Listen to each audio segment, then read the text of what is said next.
Uang memang bukan segalanya, tapi segalanya butuh uang. Yah, people needs money.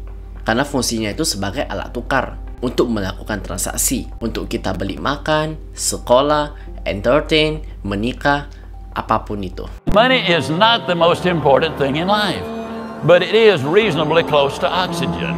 When you need it, you really do need it. And here's something rather fascinating. The more of the things you have that money won't buy, those are the things that will enable you to get more of the things that money will buy. Tapi pernahkah kalian bertanya kepada diri kalian sendiri, kenapa materi-materi pembelajaran tentang uang sangat jarang diajarin di sekolah? Mengapa ngobrolin tentang uang dianggap tabu gitu? Ini mungkin alasannya karena banyak orang yang dibesarkan dengan keyakinan bahwa membicarakan keuangan pribadi adalah urusan pribadi dan harus dilakukan dalam lingkup rumah tangga. Bahkan dalam lingkungan keluarga dekat, uang dapat menimbulkan ketegangan. Kurangnya pendidikan dan literasi keuangan adalah alasan kenapa membahas tentang uang masih menjadi topik yang tabu. Dan gue percaya, kalau kita mau banyak uang, ya kita harus ngerti dulu apa itu uang. Ya, walaupun cari duit itu gak gampang ya, karena uang itu kan didapatkan dari hasil kita investasi, hasil kita kerja, dan juga hasil dari kita berbisnis. Untuk urusan bisnis, investasi, dan juga kerja, gue udah pernah bahas di video sebelumnya, tapi kedepannya gue mungkin akan bahas lebih banyak lagi tentang topik bisnis dan juga investasi. But di video kali ini, kita akan fokus dulu tentang uang. Jadi jangan lupa kalian subscribe di channel ini, oke? Halo semuanya, selamat datang di channel ini. Gua Jeffrey, dan di video kali ini gua akan bahas topik yang sangat menarik dan sangat penting. Seperti judul video kali ini, hari ini kita akan bahas tentang 5 pelajaran penting tentang uang yang tidak pernah diajarkan di sekolah. Karena kita berada dalam sebuah sistem yang dikontrol oleh informasi yang gua share di video kali ini mungkin belum diketahui oleh banyak orang. Jadi pastikan kalian nonton sampai akhir, oke? Chapter 1, Sejarah Uang dan Sistem Moneter. Banyak dari kita tidak pernah belajar tentang sejarah uang di sekolah. Uang dulu berbentuk barang-barang fisik seperti emas, perak, atau barang lain yang memiliki nilai intrinsik. Namun dengan berjalannya waktu, uang kertas mulai digunakan. Yang sebenarnya uang kertas itu tidak memiliki nilai intrinsik, tetapi masih berlaku karena didukung oleh kepercayaan masyarakat. Uang sudah berevolusi beberapa kali karena manusia pada dasarnya itu pasti akan selalu mencari store of value yang lebih baik, selalu mencari alat tukar yang lebih baik dan praktis. Di sini gua mau share, jadi ini adalah evolusi dari uang. Jadi awalnya manusia itu bertransaksi dengan objek fisik seperti kerang. Tapi terakhir ditinggal karena kerang itu gampang pecah, gampang rusak, dan juga suplainya itu banyak. Jadi karena suplainya banyak, untuk apa lagi orang kerja mati-matian untuk dapat kerang yang bisa kalian dapat gratis dari pantai. Karena kalau kalian ke pantai atau ke laut kan banyak kan kerang. Dan akhirnya kerang itu dianggap tidak berharga dan ditinggalkan. Yang kedua, kita ada raystone atau uang batu besar. Jadi batu itu dulu dianggap berharga dan dijadikan sebagai alat tukar. Setelah bertransaksi dari objek fisik dan juga raystone, kita udah mulai masuk ke zaman sistem barter. Ya, jadi sistem barter ini simpelnya adalah tukar menukar. Contohnya gini, gua punya gula dan lo punya garam. Ya, jadi lu butuh gula dan gua butuh garam. Jadi gua menukarkan gula gua ke lu dan lu kasih garam lu ke gua. Itu adalah contoh simpel dari barter. Dan manusia bertransaksi dengan cara barter ini lumayan lama, ya kan? Dan terakhir dianggap tidak efektif juga dan mulai ditinggalkan. Alasannya sebenarnya simple banget. Contohnya gini, gua butuh rumah dan lu butuh apel. Oke, jadi gua kasih apel gua, ya kan? Tukar dengan tanah atau rumah yang lu punya. Oke, masalahnya tanah sama rumah ini kan bisa bertahan lama. Sedangkan apel yang gua kasih ke lu kan belum tentu bisa jaga selama itu kan apel itu kan bisa busuk dan tidak bisa tahan dalam jangka waktu yang lama. Manusia itu kan butuh sebuah store of value untuk simpan kekayaan mereka, ya kan? Sedangkan kalau misal mereka simpan dalam bentuk makanan, bahan makanan atau mungkin dalam bentuk hewan ternak itu ya tidak bisa. Karena kan bahan makanan atau mungkin hewan ternak itu kan bisa rusak atau bisa mati. Jadi dulu lebih sering barter itu hewan ternak sih atau enggak bahan makanan. Karena alasan tersebut, manusia kan mau meminimalisir resiko agar kekayaan mereka dapatkan itu tidak rusak atau tidak mati dalam bentuk hewan. Ya kan, that's why mereka mulai ketemu yang namanya emas, dan emas itu dianggap berharga karena itu bisa disimpan dalam jangka waktu yang panjang dan tidak bisa rusak. Manusia menggunakan emas untuk bertransaksi itu lumayan lama.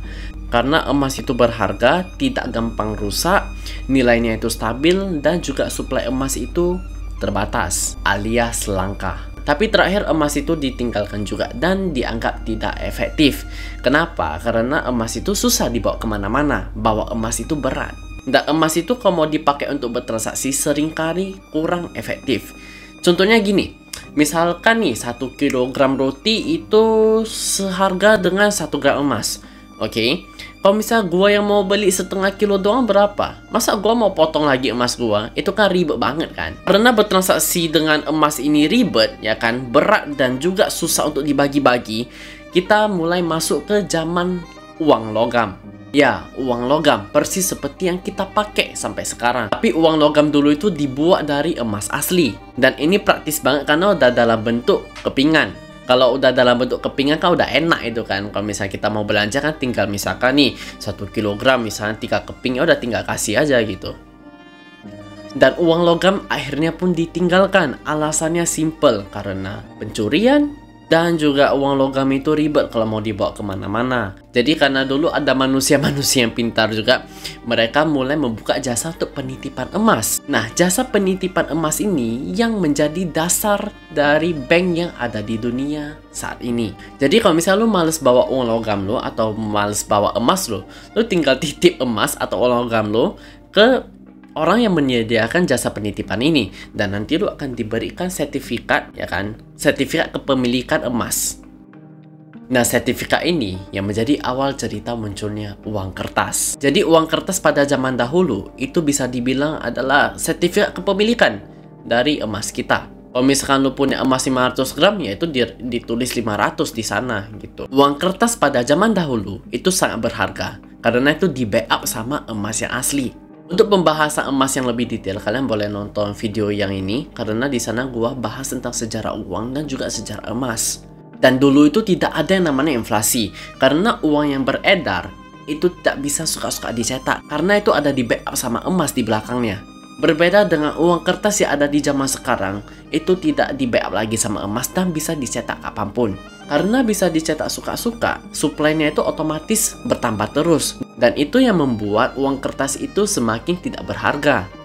Karena kalau dicetak kan suplainya bertambah. Kalau suplainya bertambah otomatis kan tidak langka. Sesuatu yang oversupply itu nilainya akan menurun terus. Nah, walaupun uang kertas sampai zaman sekarang masih dipakai, tapi uang itu berevolusi lagi. Kalau di sini tulisnya itu plastic card, tapi aslinya itu adalah ATM. Ya, dengan adanya ATM ini lebih mempermudah kita lagi untuk bertransaksi. Karena kalau kita mau belanja, kita tidak perlu bawa cash yang banyak, ya kan? Kita tinggal bawa satu kartu untuk gesek doang. Setelah kartu ATM, kita juga ada e-money, dan ini lebih gampang lagi. Kita tidak perlu bawa kartu, kita hanya perlu bawa HP kita untuk bertransaksi. Lu mau tarik tunai, lu mau setor tunai hanya dengan HP kita. Ya, tapi tetap ke ATM sih pastinya. Tapi zaman sekarang dengan adanya teknologi seperti Kris, itu lebih gampang lagi karena kita tinggal scan barcode untuk bertransaksi. Dan yang terakhir adalah cryptocurrency. Jadi ini awalnya dimulai dari Bitcoin dulu. Dan Bitcoin itu bisa berharga karena suplainya itu terbatas. Dan Bitcoin itu juga lahir setelah market crash pada tahun 2008. Lu kalau belum pernah bertransaksi pakai USDT atau mungkin pakai Bitcoin, lu cobain, karena itu memang teknologinya itu lebih canggih lagi, karena itu pakai sistem blockchain namanya. Untuk penjelasan tentang Bitcoin gua udah pernah bahas juga, kalian tinggal klik link yang ada di bawah, karena di video tersebut gua bahas lebih detail tentang blockchain dan juga Bitcoin. Perubahan besar terhadap uang ini terjadi pada tahun 1971, dan pada saat itu terjadi di Amerika Serikat, dan presiden yang memimpin pada saat itu adalah Presiden Nixon. Presiden Amerika Serikat, Richard Nixon, menghapus tanda emas yang membuat dolar tidak lagi didukung oleh emas. Dan setelah uang fiat tidak di-backup lagi sama emas, di sanalah mulai terjadi yang namanya inflasi besar-besaran sampai sekarang. Karena uang itu udah suka-suka mereka cetak kapanpun. kalau mereka mau. Seperti pas COVID kemarin, total dolar yang ada di dunia sekarang itu 40% supply-nya itu dicetak pada saat COVID. Nah, ini yang menimbulkan banyak konspirasi dan perdebatan bahwa COVID-19 kemarin itu sebenarnya direncanakan. Ya, pandeminya itu direncanakan karena ada elit yang di sana punya agenda untuk cetak uang. Uang kertas yang kita gunakan sekarang hanya memiliki nilai karena kita mempercayainya. Banyak orang yang tidak menyadari betapa besar dampaknya keputusan ini. Chapter 2, Inflasi dan Pengaruhnya. Inflasi adalah kenaikan harga barang dan jasa secara umum dari waktu ke waktu. Inflasi disebabkan oleh percetakan uang yang berlebihan oleh pemerintah. Ketika terlalu banyak uang beredar di pasar, nilai uang itu menurun dan harga barang serta jasa akan naik. Lu kalau mau mengerti soal inflasi itu sebab simpel aja. Inflasi itu ibaratkan seperti pencuri di malam hari yang ambil duit lu diam-diam. Lu kalau diamin aja duit lu, itu lama-kelamaan akan berkurang value-nya. Itu akan menjadi tidak berharga.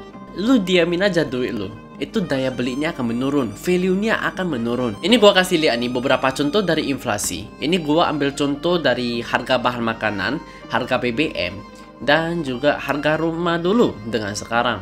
Dan lu bisa lihat seberapa jauh bedanya.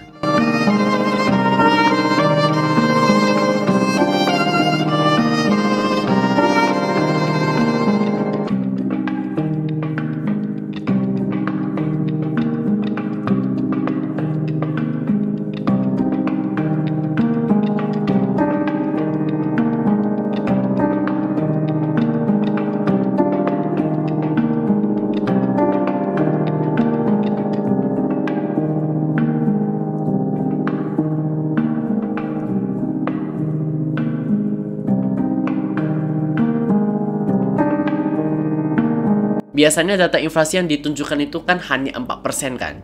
Aslinya gak ada, cu. Lu coba lihat aja dari kenaikan harga jasa dan barang yang ada di sekitaran lu. Biaya pendidikan aja kalau gak salah itu naiknya 15% per tahun. Dan bisa aja uang sekolah pendidikan anak ke depannya itu bisa sampai 5 juta, 10 juta, 15 juta, 20 juta, who knows, man. Gua masih ingat dulu pas gua kecil, gua pengen punya duit 1M. Ya kan, gua pengen punya duit 1M karena dengan uang 1M itu udah bisa nikah, udah bisa beli mobil, dan juga udah bisa beli rumah. Tapi sekarang realistis saja, kalau lu punya duit 1M, lu bisa beli satu rumah doang. Dan itu pun sebenarnya kurang puas. Ya bisa sih sebenarnya kalau lu mau nikah, rumah, mobil, 1M itu udah cukup sebenarnya. Tapi ya please lah, kalau bisa kan kita naikkan ekspektasi kehidupan kita lebih baik kan. Masa lu mau tinggal di rumah petak yang 4x8 doang kan nggak mungkin kan. Ya kalau bisa sih kita naikkan standar hidup kita lebih baik lah. Ya tapi ini kan pilihan ya guys ya. Kalau kalian nggak setuju jangan debat please. Karena kan ini ya namanya pilihan hidup. Masing-masing orang kan beda-beda kan. Inflasi adalah salah satu alat yang digunakan oleh elit global untuk mengontrol ekonomi. Mereka bisa cetak uang yang lebih banyak, menyebabkan inflasi dan mengurangi daya beli masyarakat umum. Yang lebih parah, inflasi seringkali tidak diajarkan dengan jelas di sekolah, membuat orang tidak menyadari dampaknya hingga terlambat. Ini percetakan uang ini memang gak ngotak banget sih. Lu coba bayangin aja, ketika lu investasi, ketika lu kerja, itu lu hanya bertambah kaya atau lu hanya tidak makin miskin aja. Lu coba serap kata-kata gua, lu investasi itu hanya supaya lu bisa makin kaya atau agar hanya lu tidak makin miskin aja. Jadi kalian pasti tahu tentang indeks kan. Indeks itu adalah gabungan dari nilai saham, ya kan? Dan kalian kalau mau investasinya aman ya itu pasti ke indeks saja. Kalau misal kalian nggak ngerti saham, kalian ke indeks saja. Karena kalau kalian stop picking dan perusahaan itu kena masalah, ya pasti portfolio kalian langsung rugi, langsung turun ya kan. Tapi kalau misal kalian beli indeks, indeks itu kan gabungan dari beberapa saham, ya kan. Jadi ada salah satu perusahaan yang bangkrut atau apa, itu kan tidak berpengaruh karena kan masih ada perusahaan-perusahaan lain. Ini bahan kayak kalian daripada beli satu telur, telurnya pecah, mending beli satu keranjang ya kan, tapi telurnya kecil-kecil doang nih. Jadi kalau satu pecah masih ada yang lain. Jadi kalau misal orang yang nggak mau pusing, ya investasinya itu ke indeks. Nah, tapi apakah kita kalau berinvestasi di indeks kita bisa kaya atau enggak? Awalnya gue kira gue memilih untuk investasi di indeks karena gampang dan supaya gue bisa kaya. Tapi pada faktanya adalah gue itu tidak bertambah kaya dengan investasi di indeks ini. Gue hanya mempertahankan diri gue untuk tidak makin miskin karena inflasi. Lu coba perhatikan aja pergerakan M2 money supply dengan pergerakan kenaikan harga indeks. Lu coba lihat aja, ini mirip-mirip banget.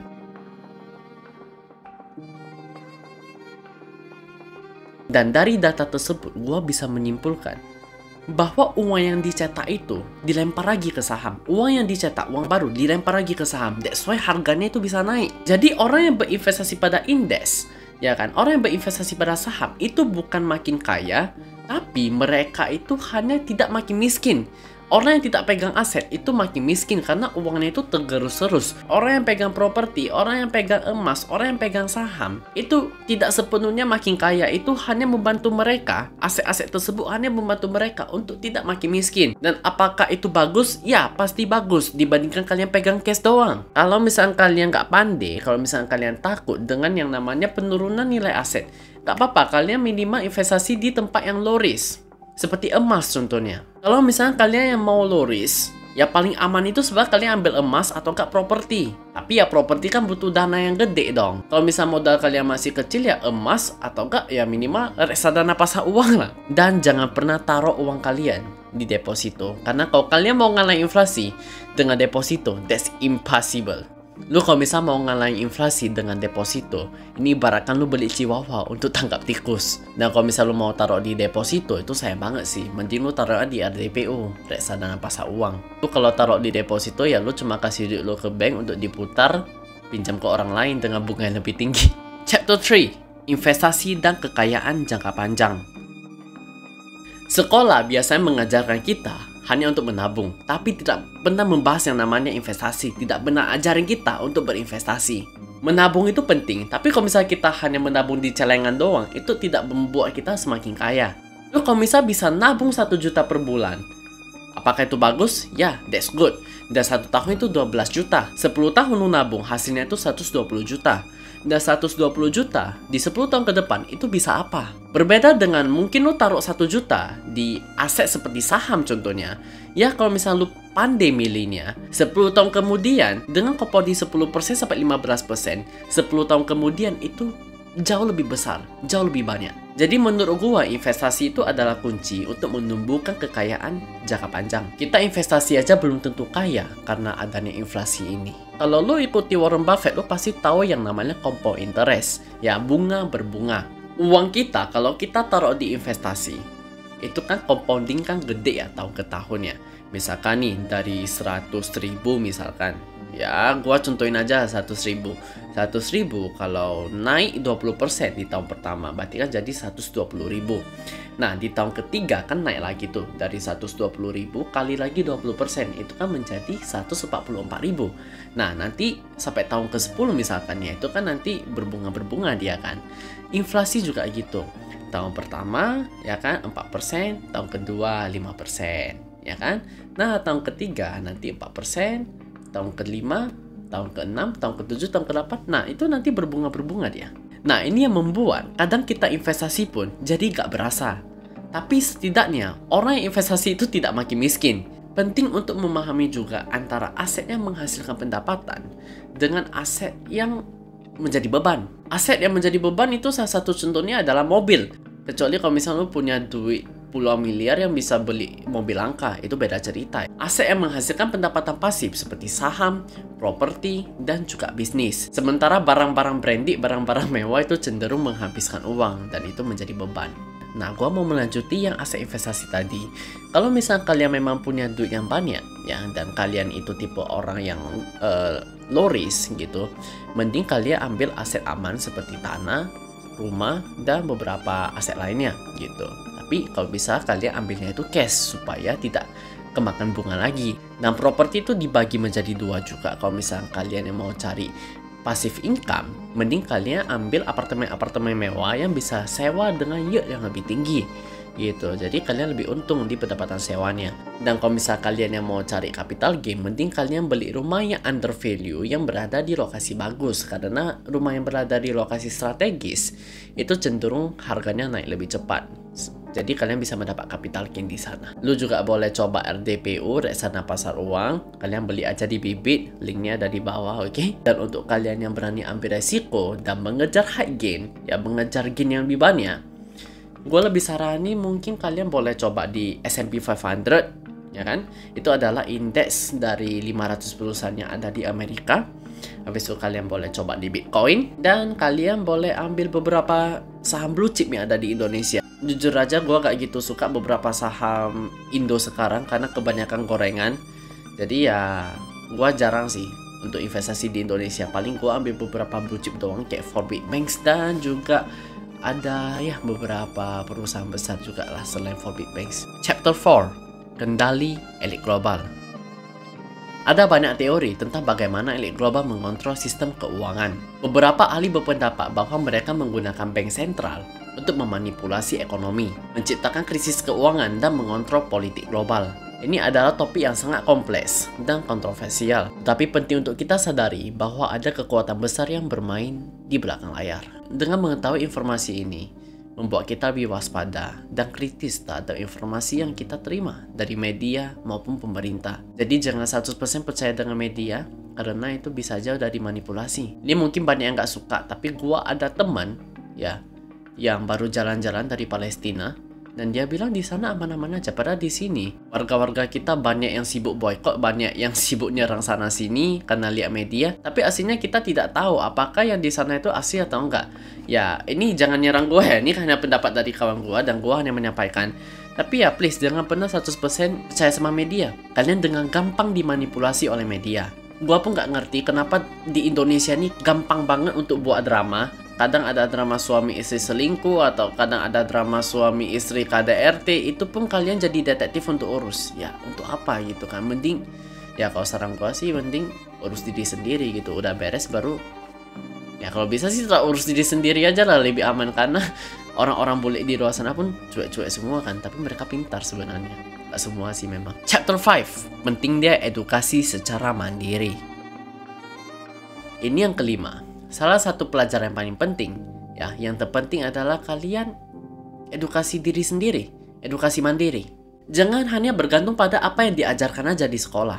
Cari tahu lebih banyak tentang keuangan, tentang investasi, dan juga sejarah uang. Gua tidak pernah benci sekolah karena sekolah itu memang wajib. Tapi selain kalian belajar di sekolah, please kalian sediain waktu kalian untuk kalian baca buku, ikuti seminar, dan mungkin kalau misal lu berkesempatan, lu bisa belajar dari orang-orang yang memang udah sukses.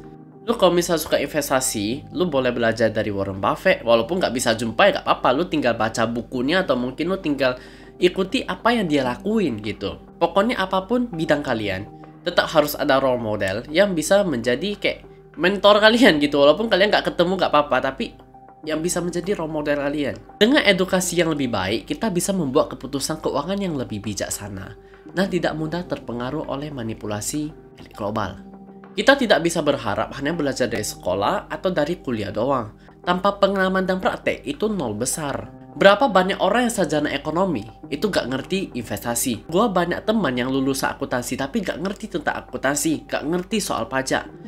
Apalagi kalau misal kalian jumpa teman-teman yang IT ya, itu kebanyakan ya. Itu banyak jago sebenarnya. Tapi di sekitaran gua banyak orang yang eskom itu gak ngerti tentang komputer.